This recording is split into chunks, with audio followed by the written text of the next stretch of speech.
Bismillahirrahmanirrahim. Assalamualaikum warahmatullahi wabarakatuh.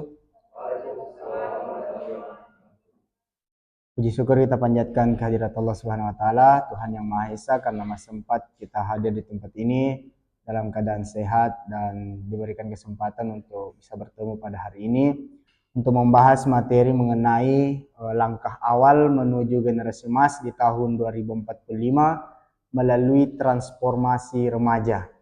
Ya. Oke, pertama-tama marilah kita membuka kegiatan pada pagi hari ini dengan sama-sama membaca basmalah. Bismillahirrahmanirrahim. Selanjutnya, karena materi kita ini mengenai masa transformasi remaja, di sini sudah hadir pemateri kita yang hebat, ya, sebagai ahlinya remaja. Melalui transformasi remaja ini sudah makanan hari-harinya Ketua Umum Forum Genre Kota Palopo, Kakanda Miftahul Jannah Akmal, SPD MPD. Jadi dia ini ahlinya remaja, Dik. Nah, di sini kita akan membahas mengenai bagaimana sih langkah awal menuju generasi emas di tahun 2045 melalui transformasi remaja. Nah, transformasi remaja kan ini mengenai transisi ya dari masa anak-anak menuju dewasa. Nah, di sini sudah ada ahlinya, langsung saja kita persilahkan mengenai apa sih yang bisa kita lakukan untuk menuju generasi emas di tahun 2045 menurut Ketua Umum Forum Genre Kota Palopo. Kepadanya kami persilahkan. Oke, terima kasih Bapak moderator kita dan selamat pagi untuk teman-teman semua. Assalamualaikum warahmatullahi wabarakatuh. Waalaikumsalam warahmatullahi wabarakatuh. Ini saya dikasih waktu berapa menit ini Pak? Iya, 10 menit saja Kak. Oh, 10 ya? Nggak bisa dikurang. Oke teman-teman, jadi mengenai tentang transformasi remaja. Sebenarnya apa sih remaja itu? Bagaimana sih sebenarnya tren kita untuk menuju generasi emas di tahun 45 ke depan? Jangan mungkin terlalu jauh, kalau ke 45 ke 30 aja ya, 2030 5 tahun ke depan. Kalau 2045 ya 15 tahun ke depan. Kita kalau kita sekarang usianya 20-an ya bisalah kita bayangkan bagaimana diri tak ke depan. Nah, untuk mencapai generasi emas di tahun 2045 ke depan, apa yang menjadi persiapan kalian? Itu sih yang pertama ya. Apa yang menjadi persiapan kalian dan bagaimana kalian menyiapkan diri kalian, gitu. Yang pertama mengenai transformasi remaja. Otomatis dalam setiap transformasi ada yang dikatakan sebagai proses. Nah, di dalam proses ini tidak terlepas dari sebuah perencanaan. Teman-teman kemarin waktu SD pasti punya perencanaan, ya kan? Sebelum tamat SD nanti saya mau SMP-nya di mana ya, gitu. Nah, sekarang kita mau menuju 2045 atau generasi emas ke depan. Kira-kira sejauh mana planning kalian yang sudah kalian rencanakan? Gitu. Sejauh mana tindakan yang sudah kalian lakukan? Generasi emas ke depan itu adalah kalian yang sekarang. Jadi kalau kalian mempersiapkan itu dengan matang, ya misalnya kita bayangkan generasi emas kita ke depan. Tapi ketika kita stuck di tempat saja, ya mohon maaf lahir batin, tidak akan ada perubahan, gitu. Jadi buat teman-teman semua, sekiranya buatlah perencanaan yang memang itu menurut kalian matang, ya. Kalau kalian ibaratnya gini ya teman-teman ya, kalau kita tidak punya perencanaan, tidak ada goals yang mau kita dapat, ngerti enggak? Jadi kalau kita tidak memiliki goals atau tujuan, tidak ada perencanaan di situ. Jadi yang harus kalian lakukan pertama adalah membuat sebuah sketsa atau membuat sebuah planning. Kira-kira 2045 apa goalsku, gitu. Karena sekarang teman-teman dari transformasi remaja ini kita sedang bersaing dengan transformasi digital. Ya. Ketika kita tidak mampu menyetarakan diri tak dengan transformasi digital, mohon maaf lahir batin kita akan tertinggal jauh, gitu. Kenapa? Karena ke depan itu bukan lagi tenaga yang mau dipakai, tapi tenaga mesin. Apa-apa serba mesin. Sekarang saja kalian kalau mau pesan, mau makan atau lapar ya nggak usah pusing kan, tinggal grab food. Kalian mau jalan juga nggak pusing, tinggal nge-grab, ya kan? Jadi tidak ada sekarang yang yang menyulitkan kalian. Hanya saja nanti yang menjadi tantangan kalian adalah bagaimana kalian bisa menyetarakan diri kalian dengan era digital. Dan di generasi emas ke depan, teman-teman ya, generasi emas ke depan tidak menutup kemungkinan bahwa populasi manusia semakin meningkat, tapi populasi pekerjaan semakin menurun. Gitu. Kenapa? Karena kalau tidak disiapkan diri dari sekarang, itu kita semakin tertinggal dan juga tidak akan ada terlihat pencapaian dari dalam diri tak. Otomatis kita yang ini. Kenapa? Apa di ibaratnya gini ya, kalau kita nggak bisa merencanakan sesuatu dari awal, susah untuk dapat goalsnya. Gitu. Kalian kalau mau ke Latupa, tapi kalau kalian tidak tahu arah dan jalannya dan kalian tidak tahu apa sebenarnya mau ambil di Latupa, kira-kira bagaimana perjalanannya kalian? Yang pertama nyasar, yang kedua setengah-setengah. Kenapa? Tidak satu aku mau ambil di Latupa, mau juga ada teman mandi, ya kan? Kemudian teman-teman kalau tidak tahu ki jalannya atau tidak ditahu ki prosesnya, otomatis nyasar ki atau tersesat ki. Nah maka dari itu harus ki dulu tahu apa sebenarnya goals tak. Kemudian harus ki bisa rencanakan, oh saya mau ke Latupa, jalannya seperti ini, gitu. Kalau saya nggak bisa ke Latupa dengan jalan A, mungkin bisa dengan jalan B, mungkin bisa lewat Pajalaisang yang tembusan. Jadi yang harus kalian lakukan adalah perencanaan sebenarnya. Dan harus dinikmati prosesnya. Kenapa? Karena anak remaja sekarang atau remaja Gen Z, generasi Z itu enggak mau capek, maunya instan, jujur. Ya kan? Dikit-dikit mau kayak ini bah, enggak usah meyanu bah, enggak usah meribet. Anak kuliahan saja kalau mau ini ChatGPT gampang kerja kuliah, kerja ini, jujur ya kan? Jamnya jauh-jauh deh guys. Gini ya, ilmu sekarang saja tuh jarang ada dari kalian, mau itu mahasiswa, mau itu anak SMA, mau itu kalian anak SMP, yakin dan percaya jarang dipakai otak untuk berpikir kalau masalah pelajaran. Kenapa? Karena kalian bergantung sama Google, apa-apa tuh ada jadi Google. Transformasi digital yang semakin berkembang membuat remaja juga kualitas remaja juga semakin menurun. Kenapa? Karena remaja bergantung pada digitalisasi. Gitu. Sementara kalau mau dilihat transformasinya, itu remaja harusnya berdampak dan berdaya. Gitu. Kenapa? Karena kalau remaja tidak berdampak dan remaja tidak berdaya, ya kita yang tertinggal dan kita yang generasi kita yang semakin ini, gitu. Jangan jauh-jauh teman-teman. Perbedaan kita saja dengan mesin itu beda jauh. Kita manusia punya akal, mesin cuma punya ini ji, elektronik ji. Tapi kenapa mesin lebih dibanggakan dan kenapa mesin lebih banyak digunakan ketimbang tenaga manusia, ketimbang pola pikir dari manusia? Karena karena sekarang kan instan yang dicari, gitu. Padahal kalau mau Ki justru lebih bagus kalau kita langsung, gitu. Mesin tidak bisa lokasi kenyamanan terhadap seseorang melalui perasaan, tapi manusia bisa. Mesin tidak bisa memberikan dampak yang ini terhadap manusia secara langsung dalam bentuk fisik dan feeling, gitu. Mesin itu hanya sekedar luaran aja teman-teman. Apalagi sekarang ada AI, gampang sekali ji, gitu. Cuman yang menjadi tantangan dan problemnya adalah kalian siap nggak untuk bersaing dengan itu. Jadi yang harus pertama yang kalian lakukan adalah untuk transformasi remaja adalah mengupgrade diri kalian dan mengupdate diri kalian.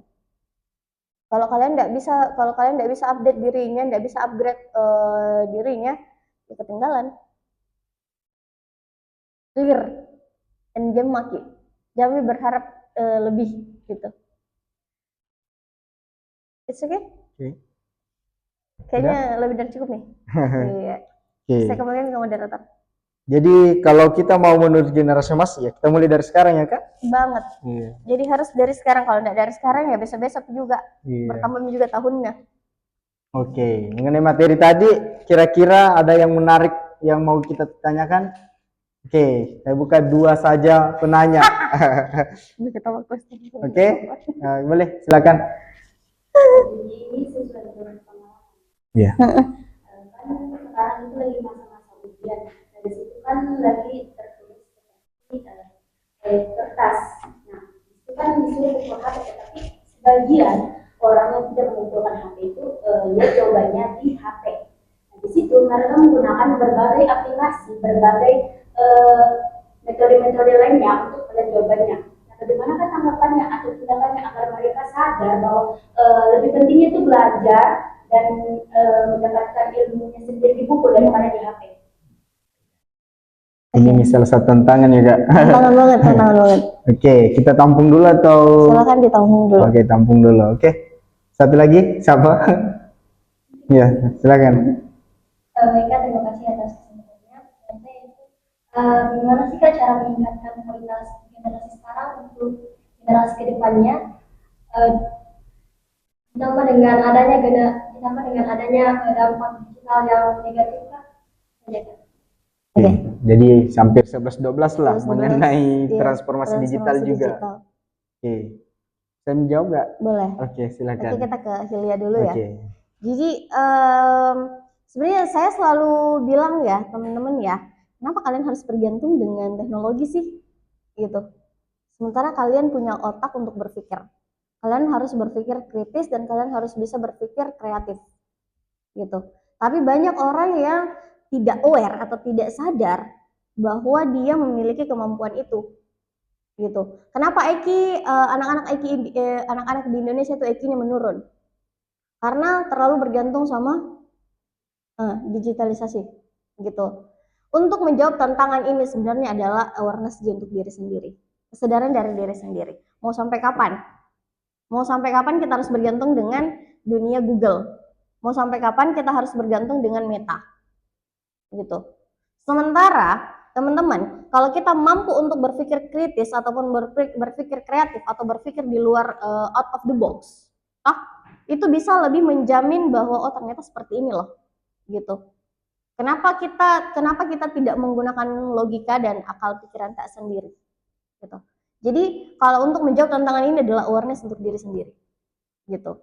Karena kalau kita nggak bisa juga mau paksa orang untuk sadar sebenarnya kalau dia nggak dapat sendiri ininya, gitu. Teman-teman, saya kemarin dapat juga kasus. Jadi di mahasiswaku itu kemarin banyak yang masih menggunakan ChatGPT. Bukan ChatGPT lagi, Cong. Apa? Dia itu lebih ke copy paste. Wah. Yang copy paste-nya juga hampir 100%. Gitu. Dan tahu nggak hasilnya? Hasilnya itu dia nggak tahu jawaban apa yang mau dia jawab ketika dia ujian. Kenapa? Karena hasil copy paste dia nggak belajar. Kan pola pikirnya ini Ji. Oh bisa Ji tuh pakai jawaban ini. Gitu. Yang penting selesai. Ya, yang penting selesai. Sebenarnya bukan benarnya yang mau dicari, tapi usahanya kalian yang mau dilihat. Dan hasil dari jawabannya kalian. Gitu. Percuma jawaban benar, tapi itu bukan dari otak atau pikiran kalian sendiri. Nol besar dia sebenarnya. Kenapa? Karena itu hasil copy paste dari pemikiran orang lain, bukan dari pemikiran kalian. Gitu. Jadi untuk menjawab tantangannya ya sebenarnya dari diri kalian sendiri sih, kesadaran diri masing-masing. Sampai kapan kita mau bergantung sama Meta, sampai kapan kita mau bergantung sama Google? Yang nyata-nyatanya kita punya pikiran sendiri, yang nyata-nyatanya kita punya pola pikir atau mindset sendiri. Gitu. Kenapa tidak digunakan dengan hasil pola pikirnya? Bukan benar atau salahnya yang mau dicari, tapi fungsinya. Otak semakin lamban atau semakin lambat ketika dia didiamkan terus gitu. Ibaratnya teman-teman kalau kalian punya makanan tapi itu makanan tidak kalian sentuh, tidak kalian kelola, ujung-ujungnya basi di tempat tanpa disentuh. Begitu tambah juga dengan kita. Kalau kita tidak upgrade dan update pola pikir tak, atau tidak gunakan akal pikiran tak, kita akan stuck di situ, susah untuk berpikir dan susah untuk mengelola segala sesuatu yang ada dalam pikiran tak. Kenapa banyak remaja yang terjebak dengan anxiety, insecure, dan penyakit-penyakit mental lainnya? Karena mereka tidak menggunakan atau tidak memfungsikan pola pikir mereka. Gitu. Salah satu transformasi remaja yang paling menjadi tantangan atau apa ya, menjadi hambatan atau ini yang ada itu sebenarnya pola pikirnya remaja, gitu. Karena mereka masih stuck di tempat, tidak mau berkembang, bukan tidak mau, tapi memang terlalu bergantung sama sesuatu yang ada, gitu, dan terlalu nyantai-nyantai. Padahal zaman sekarang ini kita harus lebih gercep. 1 menit apa ya, 2 bulan kemudian nanti itu muncul iPhone 20. Manusianya masih itu Ji, tapi iPhone-nya terbaru nih lagi 2 bulan Ji. Ibaratnya seperti itu. Transformasi remaja di tengah di era transformasi digital. Nggak ada yang bisa menghentikan progres mesin kecuali manusianya, gitu. Jadi kembali ke diri tadi sebenarnya, awareness sampai di mana, kesadaran diri tak sudah sampai mana tentang pentingnya untuk mengupgrade dan mengupdate diri tak. Kita jawab ke Caya. Itu pertanyaannya. Iya, mengenai juga digital. Nah, nyambung sih. Iya, 11-12 lah. Jadi kualitas remaja menurun ya karena memang itu nyantai-nyantai Ji, santainya tidak apa ya, tidak berfaedah, ngerti enggak? Gitu. Santainya santai-santai yang ini nyantai. Scroll TikTok sampainya kiamat, enggak ada ujungnya, gitu. Sebenarnya kualitas remaja yang harus ditingkatkan di sini itu berdasarkan dari diri kami dulu, gitu. Satu perubahan atau satu langkah awal yang kalian lakukan itu sudah bisa membawa sebuah perubahan minimal untuk diri tak, gitu. Daripada kita hanya stuck di tempat, tidak ada pergerakan sama sekali. Untuk meningkatkan kualitas remaja itu produktivitas dan kreativitas 2. Kalau kita tidak bisa produktif dan kita tidak bisa kreatif, 0. Tidak ada. Kenapa? Karena kualitas remaja sekarang itu kalau boleh saya persenkan teman-teman, 20% di kualitasnya remaja. Lillahi ta'ala. Nah. Kenapa? Kembali lagi transformasi digital yang merusak. Dan juga lingkungan sosial. FOMO, dikit-dikit coklat Dubai. Dikit-dikit labubu, lah beleng. Iya tuh, dikit-dikit FOMO. Kenapa? Karena kalian karena remaja tidak percaya akan dirinya sendiri. Remaja itu terlalu fanatik ke orang lain tanpa kalian lihat potensi dirinya masing-masing, gitu. Kualitasnya remaja menurun karena tidak adanya kesadaran diri, kemudian mereka tidak produktif dan kreatif, dan tidak mau adanya perubahan. Generasi emas beda menciptakan baru tidak ada pergerakan, mohon maaf. Generasi emas yang mana? Emas batangan. Itu sih menurut saya. Jadi 2 hal atau 3 hal yang harus kalian lakukan untuk menjawab tantangan transformasi remaja menuju generasi emas 2045. Yang pertama, update atau upgrade diri tak. Kemudian jadilah remaja yang produktif dan kreatif. Cari kesibukan, cari hal-hal positif. Walaupun kalian tidak lihat langsung hasilnya teman-teman ya.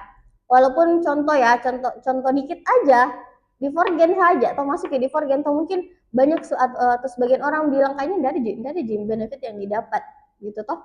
Tidak ada betul kita tidak lihat sekarang, gitu. berani kak bilang dan kita lihat sekarang, tapi 2 tahun 3 tahun ke depan akan kalian rasakan. Serius, berani kak bilang. Kenapa? Karena itu terjadi di diriku sendiri. Saya join di remaja BKKBN atau Dinas PP dan KB ini 2017. Awalnya saya tidak dapat di benefit teman-teman. Sampai akhirnya saya dapat benefit di tahun keberapa? Dari 2017 sampai tahun 2022 baru kak dapat benefitnya. Serius. Saya gabung di remaja atau genrenya yang sebelum terbentuk di kota ini dari 2017. Bolak-balik Palopo Makassar. Benefit yang langsung saya terima itu. Tapi benefit yang tidak saya rasakan dan yang saya rasakan beberapa tahun kemudian adalah public speakingku. Serius. Public speakingku yang ternyata terlatih tanpa saya sadari. Karena seringnya berkuar-kuar tanpa tidak ku tahu ternyata di sini kan dibangun kak karena ini gitu.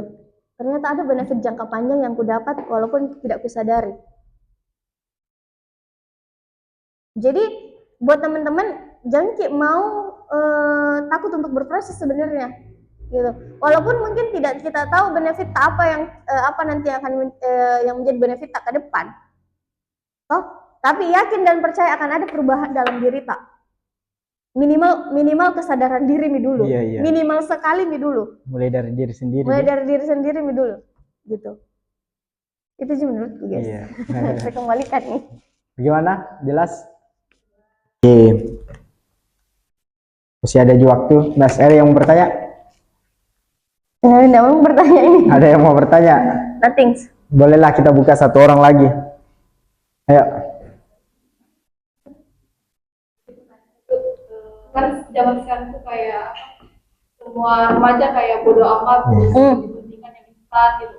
Terus kita yang ingin memberikan dampak, caranya bagaimana Pak? Biar mereka juga ikut tertarik agar bisa keluar dari zona nyaman mereka. Jadi bagaimana caranya untuk menarik remaja? Jujur saja ya, untuk menarik sebuah remaja itu mawatang sekali. Ya sulit. Mawatang sekali. Kenapa? Jauh-jauh ini saja tuh susah sekali dipanggil. Serius, ini saja yang di sini tuh susah sekali dipanggil. Tapi teman-teman gini ya, terkadang untuk menarik sebuah untuk menjadi sebuah perhatian, untuk menjadi sebuah ini harus dulu ada yang terlihat dari diri tak, ngerti enggak? Gitu. Jadi untuk menarik seseorang keluar dari zona nyamannya, lihat dulu diri tak. Kira-kira apa yang buat dia ini. Jambi jauh-jauh deh. Israfil kemarin tuh nggak mau join di Fargen anak-anak, tapi karena Nalia kak, jujur kok. Betul sekali ya. Serius. Tidak ada yang mau lihat Ki kalau tidak ada yang tertarik di diri tak, atau interested tak, tidak ada. Serius. Jadi yakin dan percaya tidak ada pasti teman tak yang mau lirik Ki kalau tidak kita pakai selempang tak. Maksudnya bukan dalam artian ini ya, maksudku kalau keluar Ki toh jangan nih teman tak. Tidak ada yang akan diri Ki kalau tidak ada yang menarik dari diri tak. Jadi yang harus kalian lakukan adalah upgrade diri tak dulu, update. Kira-kira apa yang menjadi zona nyaman, apa yang menjadi daya tarik untuk untuk seseorang biar bisa lihat kak, gitu. Dan ya ini teman-teman, untuk menjadi seseorang yang berdampak, dibutuhkan itu keyakinan. Gimana cara tak prospek ini orang biar yakin? Bagaimana ini orang bisa stay juga di tempat yang sama dengan kita? Cari satu celah, yang mana buat ini orang bisa kagum sama kita. Doi tak saja, doi saja toh tidak nalirik kalau tidak ada yang menarik dari diri tak. Bukan uang ya? Bukan uang ya, gitu. Kalian juga pasti begitu. First impressionnya kalian ke siapanya ini apa, gitu. Untuk menarik teman tak yang tidur rebahan gitu, tidurnya tiktokan, eh makannya ini Ji gitu. Tapi coba kasih lihat, weh, ada bisnisku lewat aplikasi yang baring-baring Jaki. Keluar kau dari zona nyamanmu, tapi harus kau dulu ini, yakin dan percaya, tertarik Ji. Tapi harus dulu ada lihat Kak Bede, ada buktinya enggak? Gitu. Dan harus Ki punya memang daya tarik tersendiri, teman-teman. Daya tarik apa sih yang menjadi pegangan dari diri kalian? Untuk perempuan, satu daya tarik yang saya kasih, inner beauty tak pancarkan. Bukan di tampang tak yang harus glowing, yang harus kayak bihun, enggak Ji. Tapi bagaimana itu inner beauty bisa keluar? Yakin dan percaya, kalau keluar itu inner beauty tak, lihat cantik orang. Serius, enggak ini Ji. Kenapa teman-teman? Jujur saja, saya selalu Kak bilang di diri, saya selalu bilang di orang-orang, apanya yang bisa tertarik kok sama saya anak-anak? Nah, enggak cantik Kak. Yang menjadi daya tarik adalah positive vibes-nya. Iya. Oh ternyata kalau dekat sama kami, bukan muka ini ya, enggak teman-teman ya, berdasarkan hasil ini surveinya ya. Suka sekali katanya teman-teman. Kalau apa first impressionmu sama saya? Ternyata positive vibes tak. Walaupun sebenarnya sangar Kak, menurutku ternyata menurut orang positive vibes Kak Pale. Dekat sama kami tak nyaman Ki. Kenapa? Enggak sih, kayak ada aura-aura positif. Tapi kalau datangnya orang-orang negatifnya, minggir kok. Banyak setannya. Jadi munculkan inner beauty tak teman-teman. Nggak cantik nggak apa-apa. Yang penting cantik dari dalam. Serius, itu aja sebenarnya kuncinya. Daya tarik biar bagaimana bisa menarik perhatian orang kita. Biar bisa kita kasih keluar dari zona nyamannya. Inner beauty. Kalau dari cowok, ada tips ini. Ini cowok-cowok, kalau mau kena lirik cewek bersih-bersih kok sedikit. Tuh naik ke belakang. Tapi kali aku jomblo. Ndak ya. Jadi kalau cowok sebenarnya yang dilihat itu atau bagaimana bisa dilirik itu sebenarnya sama aja sebenarnya, positive vibes tak. Tapi ada nilai plusnya dari cowok. Cowok itu yang bisa dilihat itu adalah tindakan dan pola pikirnya. Jemi jauh-jauh. Cewek saja nyaman sama cowok itu kenapa? Selain pola pikir, itu yang kedua. Pola pikir yang kedua.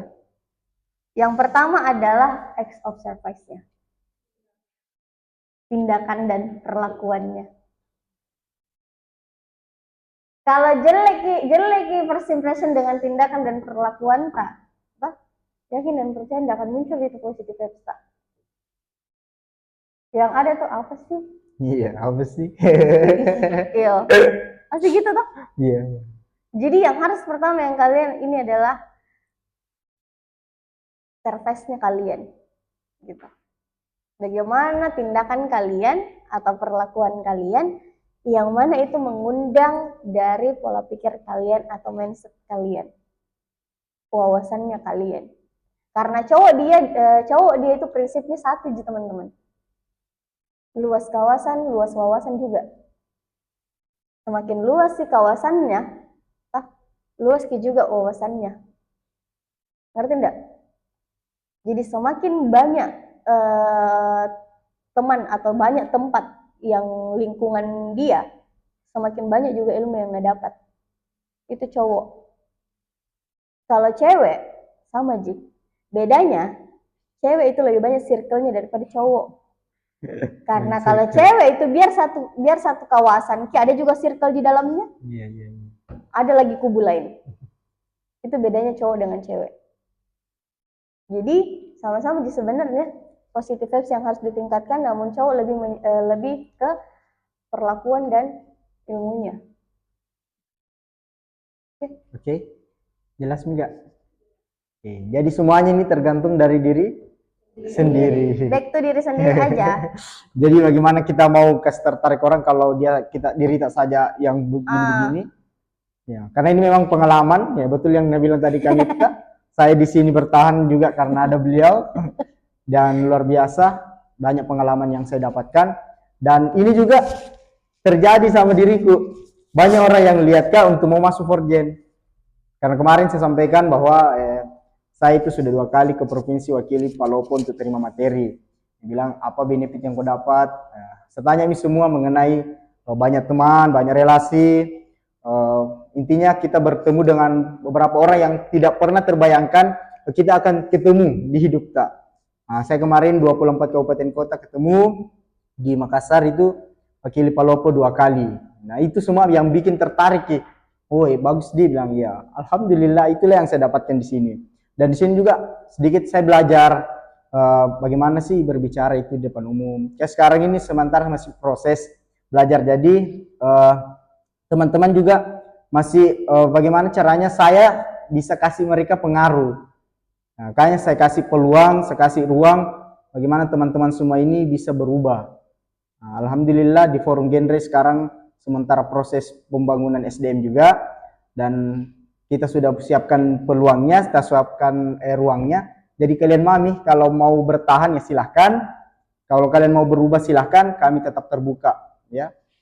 Oke, jadi mengenai materi tadi nih transformasi remaja, masa transisi, kita mulai dari diri sendiri. Jadi bagaimana kita untuk mendapatkan tujuan pemerintah itu generasi emas di tahun 2045, bagaimana kita hari ini? Bagaimana diri kita hari ini? Jadi begitulah gambaran ke depan. Oke ya? Karena kita juga terbatasi oleh waktu, jadi langsung saja kita tutup kegiatan pada pagi hari ini dengan sama-sama membaca hamdalah. Alhamdulillah. Alhamdulillah. Tentunya kami ucapkan juga banyak terima kasih pada teman-teman semua hadir di tempat ini, terutama narasumber saya yang luar biasa. Dan saya tutup dengan ucapan Assalamualaikum warahmatullahi wabarakatuh. Waalaikumsalam warahmatullahi wabarakatuh.